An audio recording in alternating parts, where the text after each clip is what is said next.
ప్రకాశం barrage దగ్గర బోట్ల తొలగింపు సవాల్గా మారింది. ఇప్పటికే 3 విధాలుగా ప్రయత్నించినప్పటికీ అధికారులకు నిరాశ ఎదురైంది. బ్యారేజీకి ఏమాత్రం డ్యామేజ్ కాకుండా బోట్లను తొలగించాల్సి ఉంది. మరోవైపు వరద ప్రవాహం వస్తూ ఉండడం కూడా ఆపరేషన్కి అడ్డంకిగా మారుతోంది.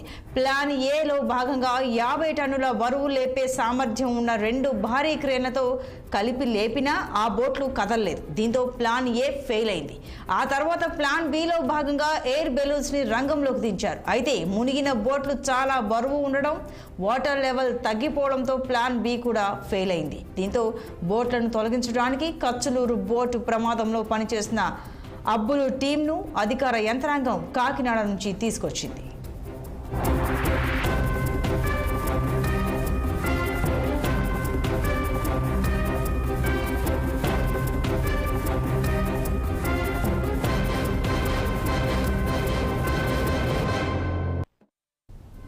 ప్లాన్ సిలో భాగంగా కాకినాడకు చెందిన అబ్బులు అండ్ టీం రంగంలోకి దిగింది. 7 భారీ పడవలను రంగంలోకి దించారు. మునిగిపోయిన బోట్లకు ఐరన్ రోప్లు, తాళ్లు కట్టి వాటిని ఈ 7 పడవలకు కట్టి లాక్కుంటూ ఒడ్డుకు చేర్చేందుకు శత విధాలా ప్రయత్నించారు. దీనిలో భాగంగా ఓ బోటును కొద్ది దూరం కదిలించగలగడంతో అధికారులు ఆశలు చిగురించాయి. అయితే చివరికి పడవలు రోప్లతో బోట్లను లాగే ప్రయత్నం కూడా ఫెయిల్ అయిందని చెబుతున్నారు.